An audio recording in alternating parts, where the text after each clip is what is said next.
Okay, good afternoon, everyone, and welcome to today's webinar. As many of you know, my name is Prue Klein, and I'm the Marketing Manager here at Wine Communicators of Australia. Today, we have the pleasure of having Hamish Ramsay, Consultant at SW Sustainability Advisory, presenting. Hamish will demonstrate through numerous case studies today how implementing renewable energy solutions and water and waste management programs help winemakers to reduce their carbon footprint for long-term sustainable wineries. Certainly a topic that I think is front of mind of many wine businesses at the moment. We have allowed plenty of time for any questions you may have to be answered at the end of Hamish's presentation, but please feel free to type them in as they come to mind. You can do this via the Q&A button at the bottom of your screen. As per usual, this webinar will be recorded and a link to the recording will be sent to you 24 hours prior to the session if you wish to watch again at a later stage. It is now my pleasure to hand over to Hamish for today's presentation. Thanks, everyone. All right. Thanks, Prue, for the introduction and the privilege to be here to share some of my experience and some opportunities that exist for the industry for sure. So a little bit more about me. I grew up on a beef and sheep farm in Western Victoria.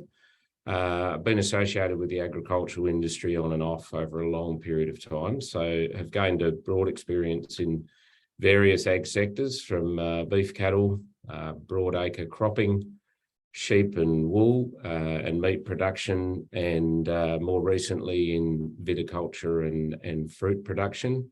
And in between all that, I spent about 20 years operating my own aircraft maintenance business, so engineering qualifications as well that came through to the fore.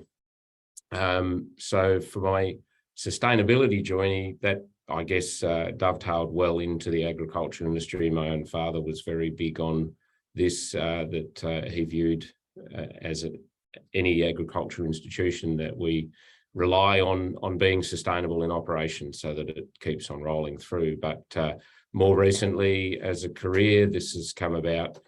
First started, I guess, as a role in projects and maintenance manager at Brown Family Wine Group, where sustainability was a high focus in that role for myself.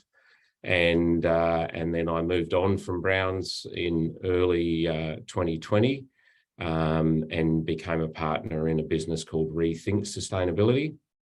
And so since February 2020, I've been working with them as a partner, and we've been assisting multiple businesses with various solutions. As you'd be aware, and Prue's alluded to, that solar PV as a self-generation is big and a very good way to begin your sustainability journey for sure. But in my role too, we've done a lot of work in waste management, waste to energy projects and those sort of things. And while within the industry there are many different examples that some of you will have already researched and implemented, I'm sure, I just want to take the opportunity to share a few that are applicable to within the industry and hopefully provide a bit more understanding for some of the opportunities that exist for all of us to utilise there. So I thought I'd just begin this with looking at what we understand sustainability to be. So back in 2016, as a UN member state, Australia signed agreement to the United Nations Sustainable Development Goals, or SDGs.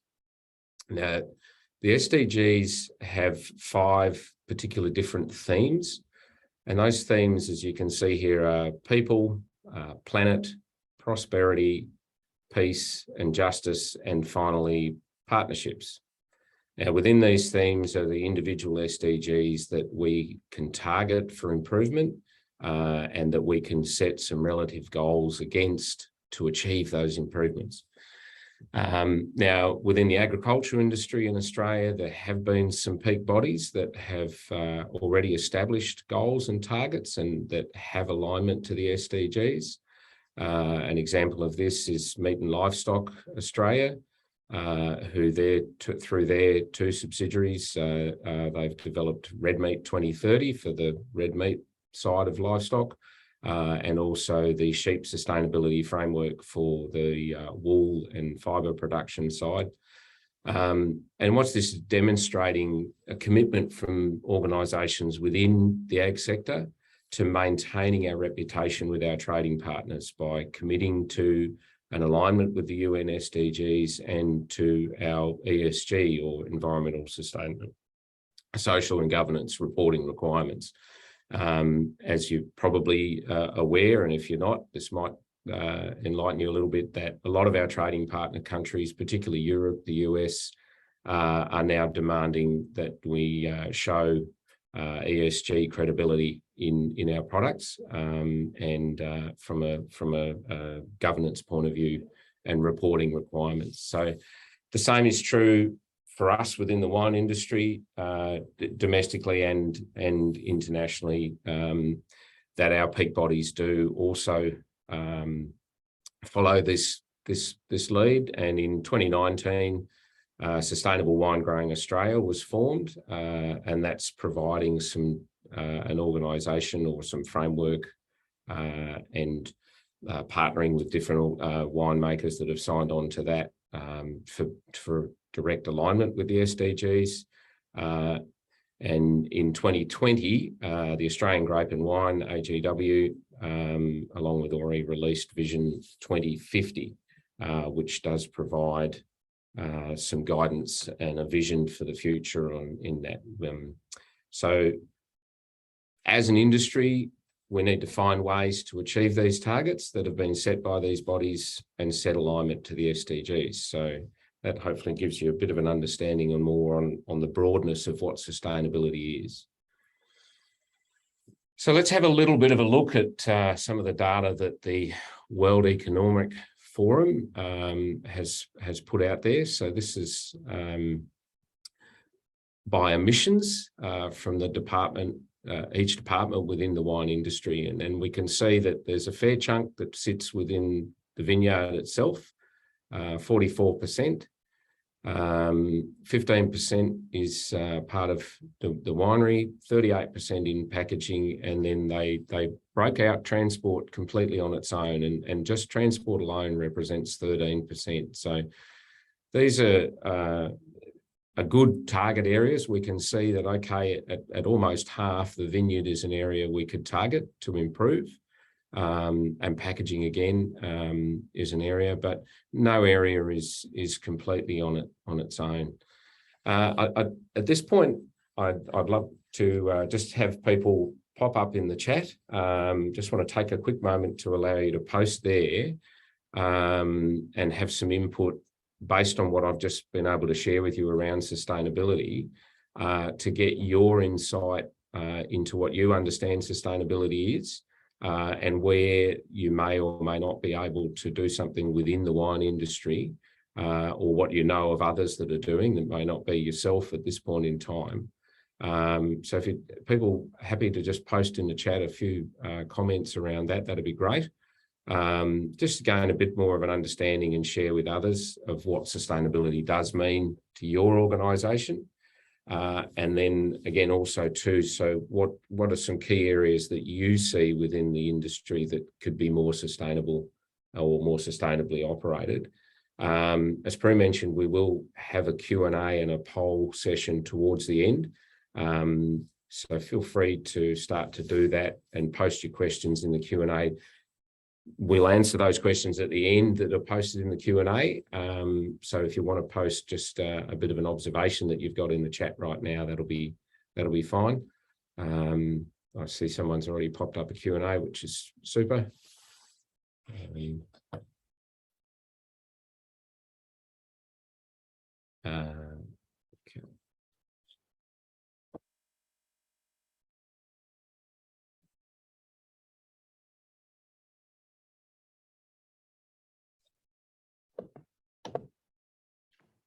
Hi, Hamish. Sorry to interrupt. A couple of people were just highlighting apparently the chat is disabled.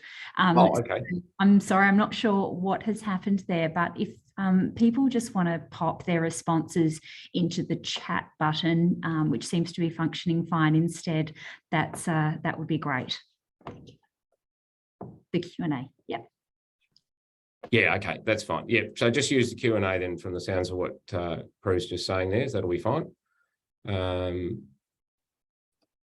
just leave that open for a little bit longer then if you use the Q&A function to put any responses in there that we've just spoken about of what you see sustainability is, and if you're happy with that, that'll be fine. I can move on to the next slide.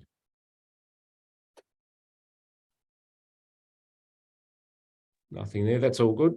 Everyone seems to be a bit quiet. Oh, we've got one response popping up there. Oh, a couple. There we go. Oh, here we go. I'll leave you to it.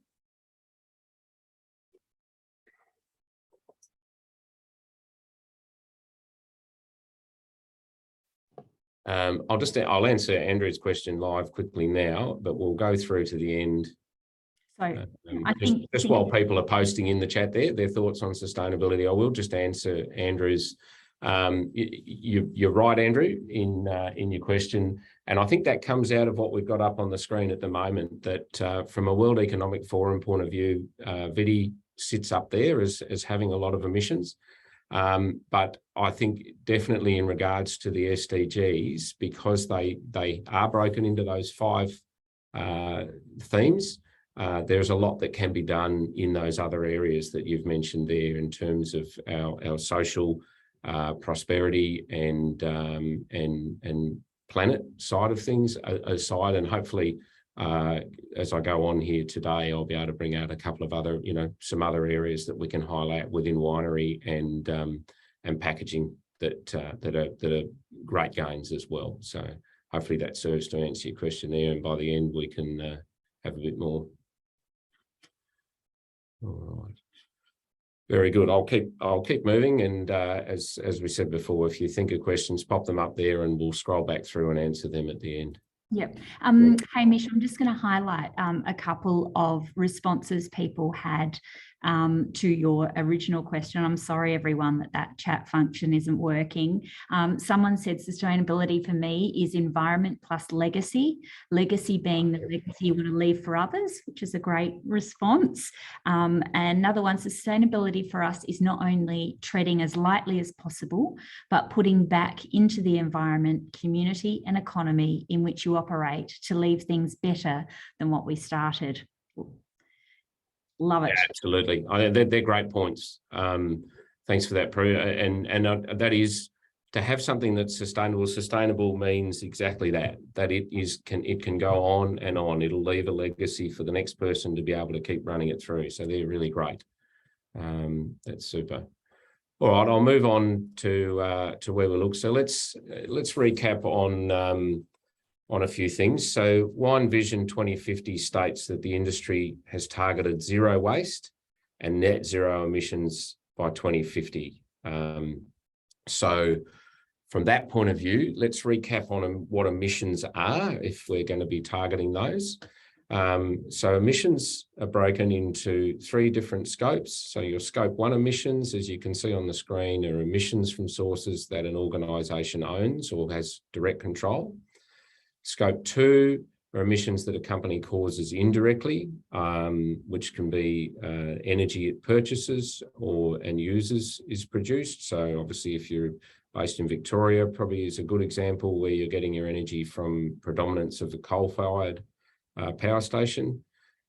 Scope 3 emissions that are not produced by the company itself and not the results of activities or assets owned or controlled by them, but by those that it is indirectly responsible for up and down its value chain. So these are the ones that, for instance, a transport company. So Hahn or Booth would be a good example of someone that could have scope 3 emissions for you in transporting. So there are some peak areas that are good to target for our emissions. And these are good ones that present themselves with good opportunity to be more sustainable in operation. Now, this does vary from business to business, organisation to organisation. So I'm trying to be fairly broad here, but each individual organisation will have their own areas that they know that they can target, depending on their operation. But predominantly, we can break these down, as we've seen here, into our energy requirements, our water requirements, and our waste requirements. And I've sort of broken those off into their own little subgroups. So we've got for energy, thermal and electrical, water for production, water for processing, water for packaging, and waste the same, waste from production, waste from processing, and waste from packaging. So let's have a look at a couple of those key areas. So we'll start out with viti because we've noted the height there. Now, one of the things within agriculture that is very predominant is soil health. Now, soil health is vital. No matter what sector you work in agriculture, soil health, that's where it all starts. Whether you're growing grass for cattle to graze, or in our situation where we're growing grapevines, your soil health is vital. And I think in recent times, we've seen studies that have shown that your nematode, your correct bacterial balance, they're key in ensuring good soil health. And what we've seen historically is that because most of our fertilizers now are produced synthetically, and therefore they have a high carbon footprint. And adding to this situation, many soils have been over-fertilized as a result of poor soil analysis or poor bacterial health within the soil that hasn't been picked up. Now, when we correct that bacterial health and get that back up to where it needs to be with the correct balances of bacterial, microbial health is right, then we can establish a lower and minimal fertilizer requirement and allow a bit more organic production in the soil to work us through. Now, on the market, there are a range of products that are focused at this microbial bacterial level, and there are some case studies associated with that show that there is much to be gained in utilising this technology. We know, I personally know of Mildura table grape grower that has experienced about 100% increase in yield over a 3-year period just by correcting his soil health within this field and utilising products that did that. And a client of mine, a kiwi fruit grower, just in 1 year experienced a 20% upgrade in yield on a very poor performing block, so some poor soils, but just understanding that soil better and applying some microbial stimulants and that sort of thing that fixed that up. They saw just in 1 year a 20% increase. So these are really good outcomes that can come from, and they can reduce your reliance on those external things and fertilizers, etc. And also allow for things like carbon sequestration too that come into this area of increasing your carbon. Reducing your carbon footprint in those regards.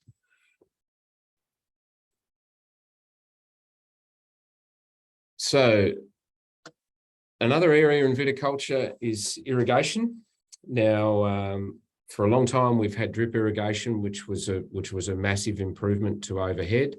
And now we've seen the uptake of subsurface irrigation, which has taken those gains of drip irrigation and given further efficiency gains by being able to put your water right where it needs to be.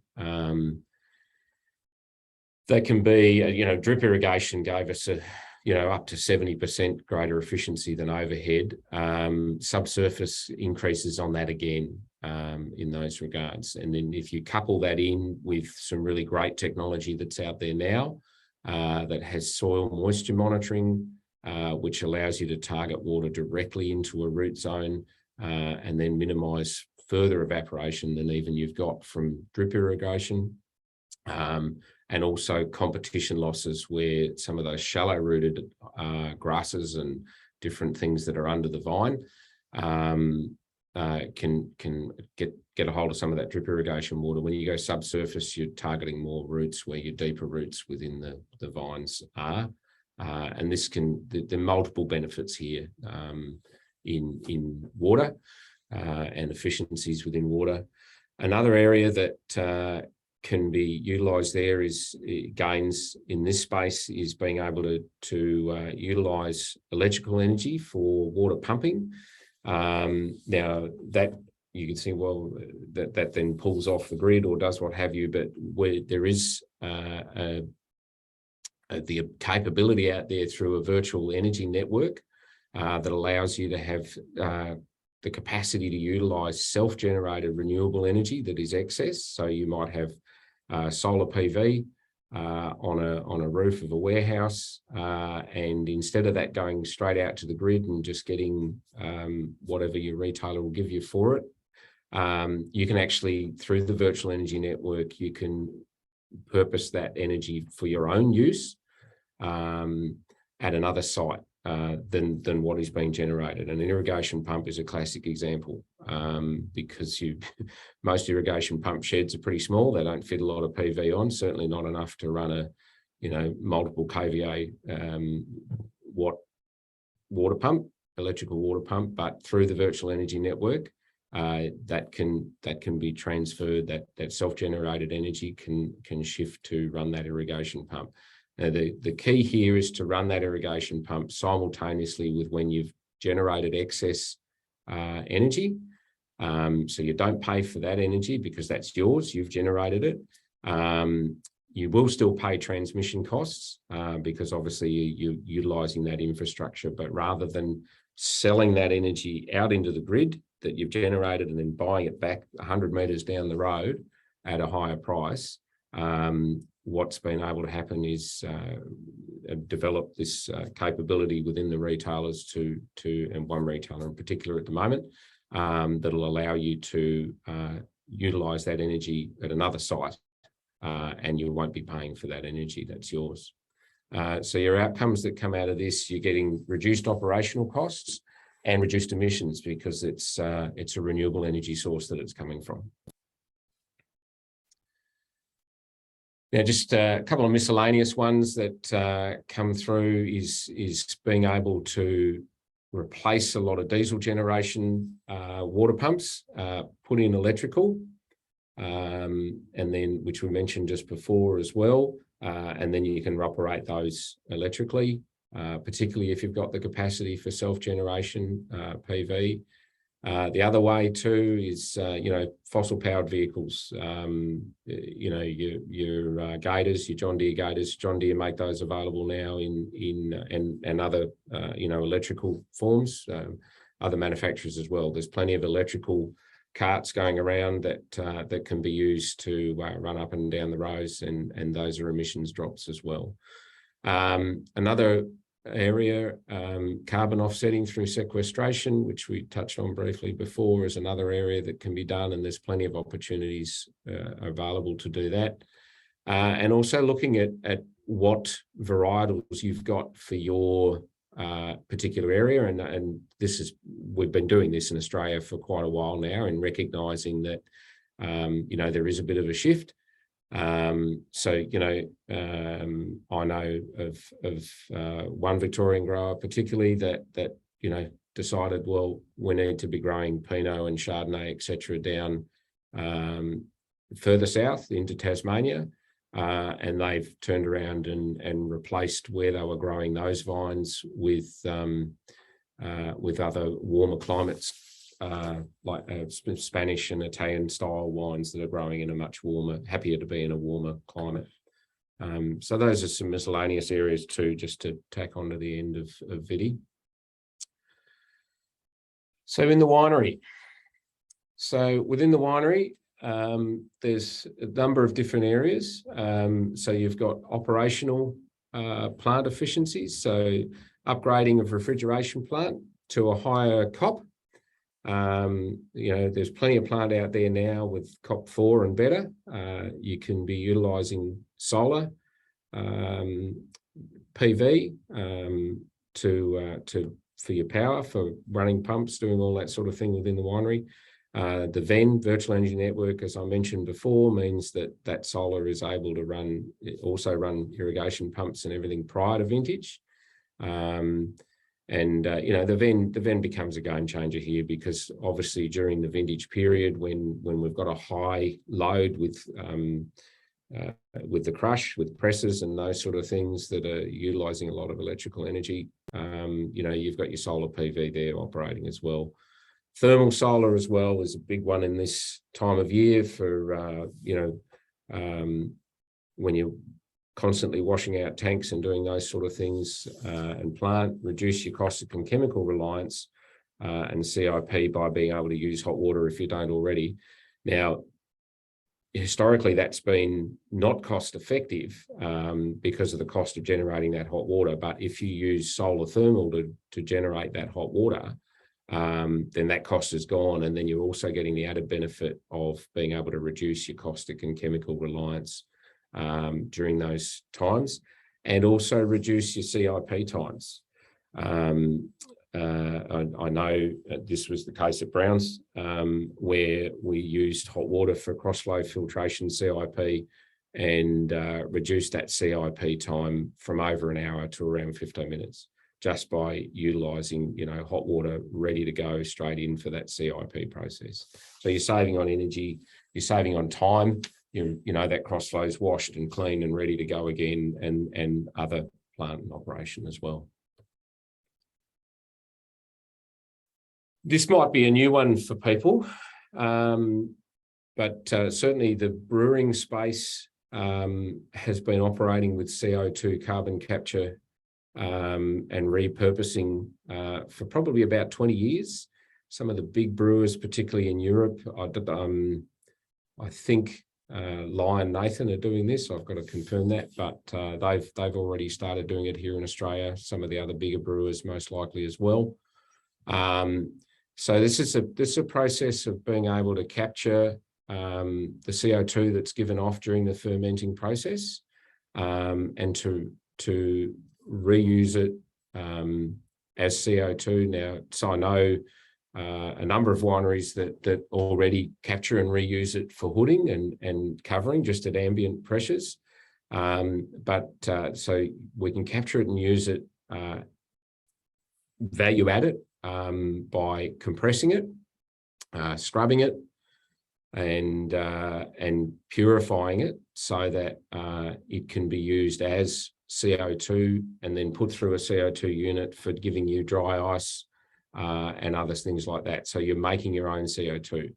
And the cost of doing this has now come down considerably, and it is certainly a technology that is being implemented overseas in Europe. And I know this was available within one of the European winery magazines, that back just last vintage,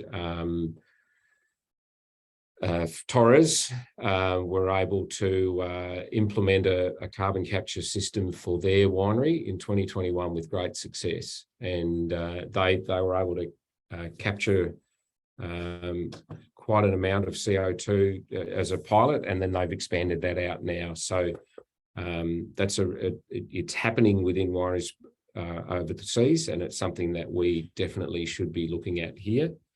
So just to give you a bit of an overview of that case study. So this is Familia Torres in Spain. Now, they own a number of vineyards across the world. In actual fact, they've got vineyards in California as well as Spain and in France.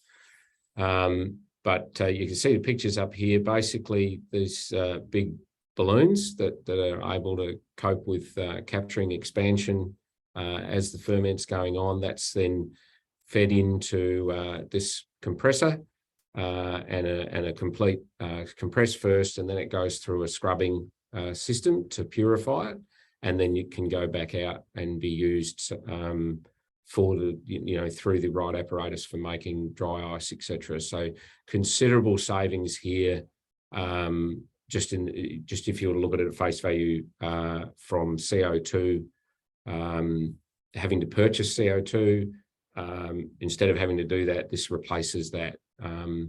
Then you've got your carbon footprint on top of that, that obviously all of that CO2 is not going out into atmosphere. It becomes completely circular for you. So that's a good example that is operational overseas now, and this technology is available for us here in Australia as well. So I'll move on to bottling. There are predominantly energy efficiency opportunities here. I've probably discussed it at lib, solar and PV, solar thermal, but variable speed drives and other plant efficiencies that can be implemented if they haven't been already. But also don't leave out thermal solar, hot water generation. Definitely there is a winery capacity in Northern Riverina that is utilising 300 kilowatts of thermal energy. And this is providing about 70% of hot water needs for the winery and bottling plant at that facility. Definitely worth considering. And even to the point where, as we talked about before, the utilisation of by being able to generate the hot water for free out of the sun, you can then be utilising hot water for cleaning, reducing caustic needs and all that sort of thing. And the same applies within bottling and packaging. That use of that generation of hot water through solar thermal rather than gas or otherwise, you're making a big difference on your sustainability factor for packaging. Also here, I would imagine that many of us are signatories to the packaging covenant, which provides a whole list of different things. But transport is a big one within the packaging side of it. As mentioned at the start, the World Economic Forum lists transport as contributing to 13% of wine industry emissions. That's nothing small. So, and a big factor in that is glass. Glass is heavy and requires a lot of extra, transport capability. So utilising smaller, lighter packaging, or even considering, bulk transport of the product, and then bottling closer to the retail outlet, all those sort of things are all considerations as well. Most of us, we don't grow our wine in the city, but that's where the predominance of the wine ends up. So, considering, well, let's, can we bulk transport to a facility that can bottle this, closer to where the wine is stored from a warehouse point of view. These are all considerations. They're not suitable for all, completely understood. However, they can be considered by some. The utilisation of recyclable packaging materials, it is covered off in the packaging covenant, I'm aware of, but just to raise awareness to it. But a consideration may be that, provide the option to your wine club or your cellar door clients of plain packaging. Give them a box to tick on when they're picking their shipment or ordering their shipment, to say, are you happy to have this in plain packaging? This is a win-win. Plain packaging costs less, and the customer also feels much better about purchasing a more sustainable product that is completely recyclable from go to woe. So that's a win-win. Now another piece here that actually covers off more than just packaging, but winery vintage waste as well is vermiculture.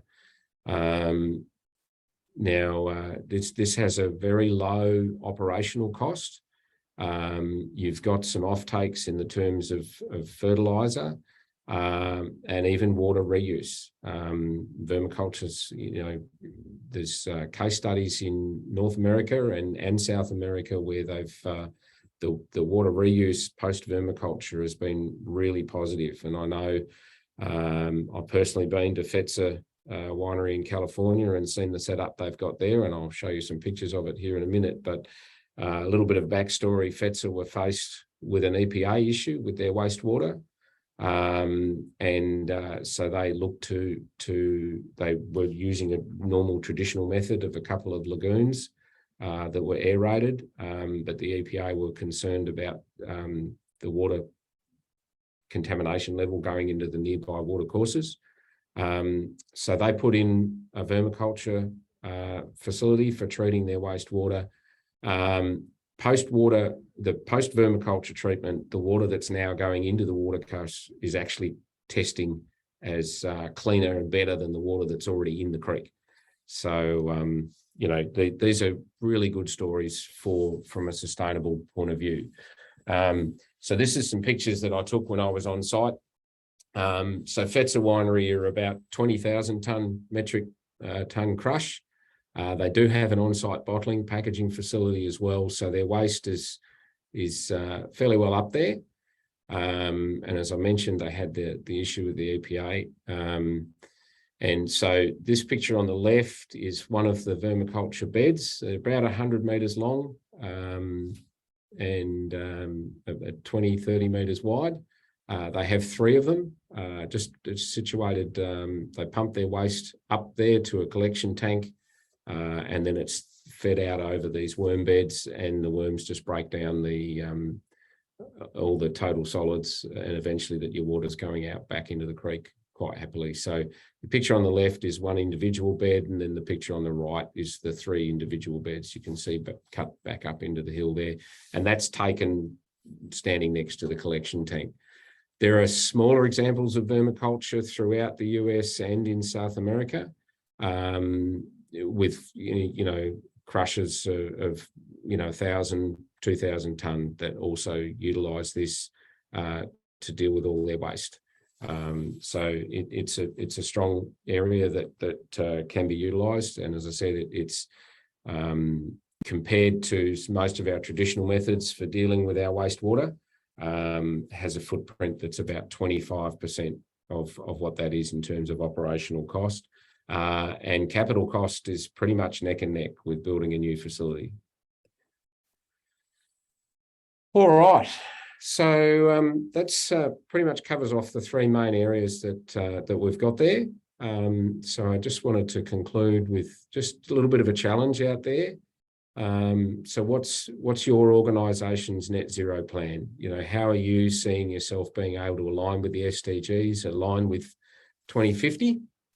And you will have seen the poll come up on the screen now.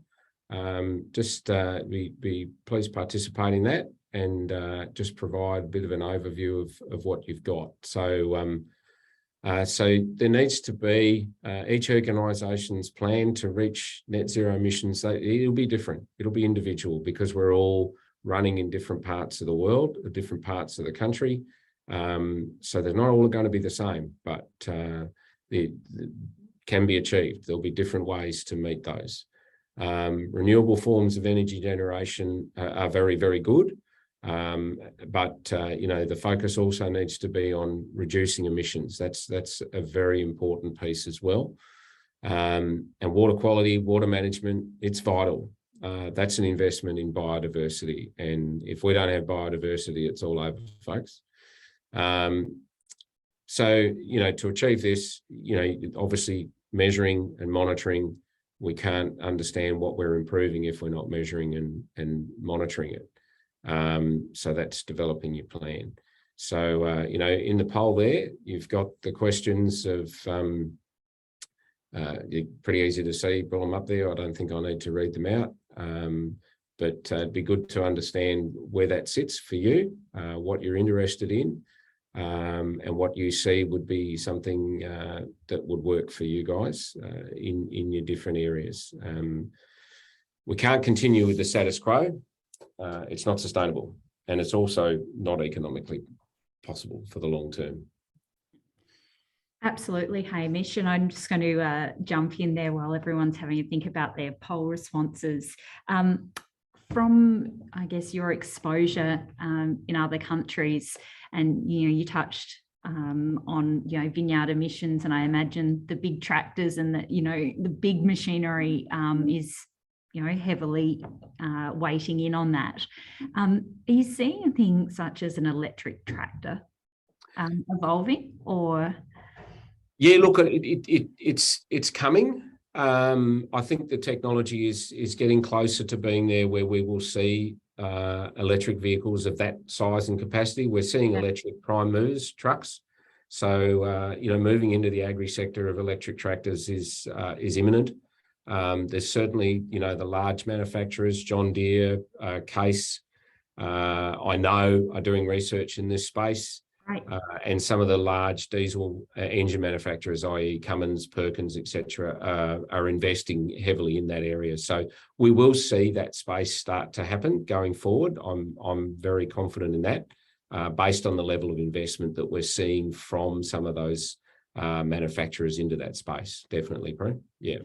Fantastic. No, that's really great to hear. Now, I don't know if we're getting, if you can see any poll results coming up there at all. Nothing coming up from my end, but you guys are at the back end. I think there's a few. I'm going to have a look in questions.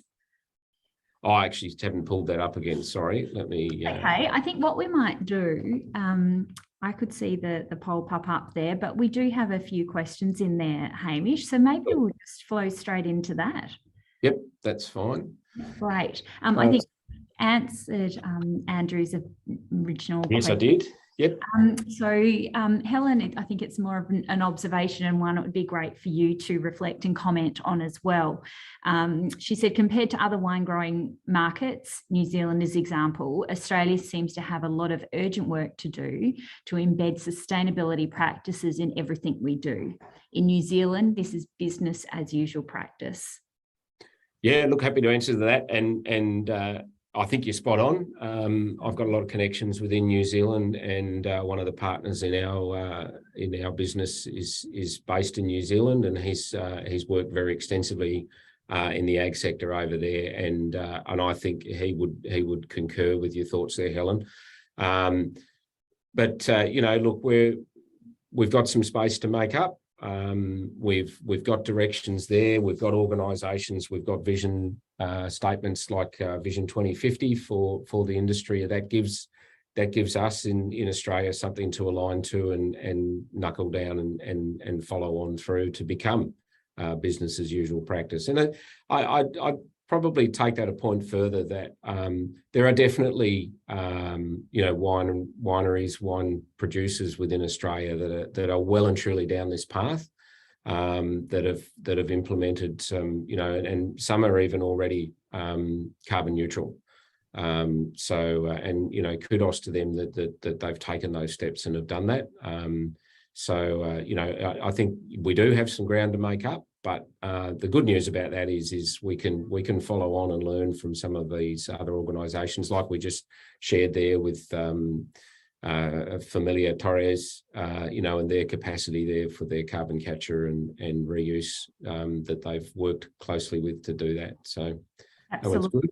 Absolutely. And another one for you. If you're already well ahead with GHG reductions and biodiversity, what's your suggested next best UN goal to work on? We'd probably have to, it's a good question. Few steps ahead.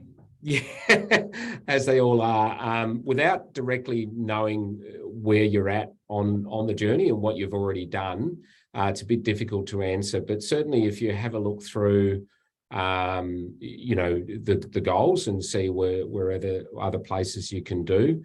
That's fantastic that you're well ahead with those reductions and doing this. I do apologise for not being able to answer the question directly, but I'd be a bit loath to try and point something out there without understanding and knowing exactly where your business is at. But certainly, some of the points hopefully that I've touched on today can give you some guidance there with where to look at. And I'd recommend you be in touch with us or something, and we can get to site and have a look at what other areas are available for you. Fantastic. Thank you, Hamish. Next question is, what regions are doing really well in this space? and what are they doing differently to Australia? So I know you gave an example with the US, and North America is obviously doing quite a bit in this space. Have you got any other examples? I think there's plenty available online. I mean, I know you can always look to Europe and see what they're doing, that are doing really well. New Zealand, as Helen previously mentioned, are doing some very good different things in the space. We have our own different challenges too, though, Andrew, which is probably worth mentioning in terms of our water. Most of our wine's grown under irrigation here in Australia, which is a bit different to other regions and places around the world.